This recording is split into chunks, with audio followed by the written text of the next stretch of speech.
It really wasn't too long ago that we found out that the director of the first Doctor Strange, aka Scott Derrickson, quit the project because there wasn't enough time and Marvel Studios was pushing for certain mandates that might have conflicted with some ideas and things and projects that he wanted to work on. But we never had a clear story of what was going on, until now.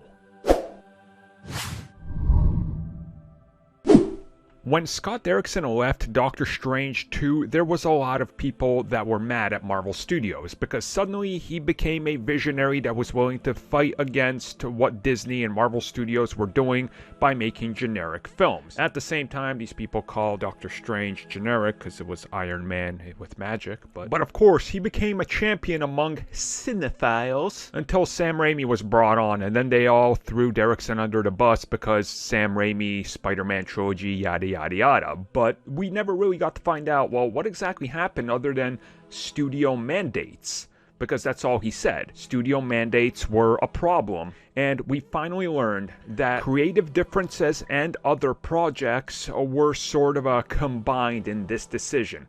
Scott Derrickson was working on another film, which is one of his, I guess you could call it passion projects, not really a giant studio film like Doctor Strange.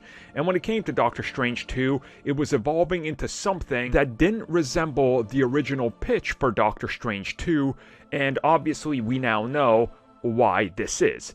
Because the movie took it in a completely different direction with multiverses, tons of new characters, setting up this concept of the multiverse because the Spider-Man deal and everything. So everything sort of revolved around getting this film done faster than they thought they had to, at the same time reworking it into a giant multiverse film, now including new characters and everything.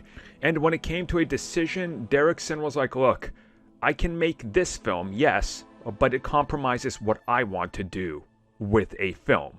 Or I can go make the film I want where I got free reins, which is the Black Phone, which is what he chose to do. So he walked away due to creative differences and already having another project that lets him make the film he wants that wasn't going to have much interference from the studio or changing of directions constantly, like Marvel Studios projects do. So that's sort of our official explanation now. We know what's going on, and it makes sense. Again, he wanted to make a more standalone film with Nightmare as the villain and go into a more horror route, and we know that Marvel Studios decided to shift focus into this giant multiverse focus, which would naturally still contain some of those horror elements, but it was going to be more of an ensemble film, which isn't what he wanted to do.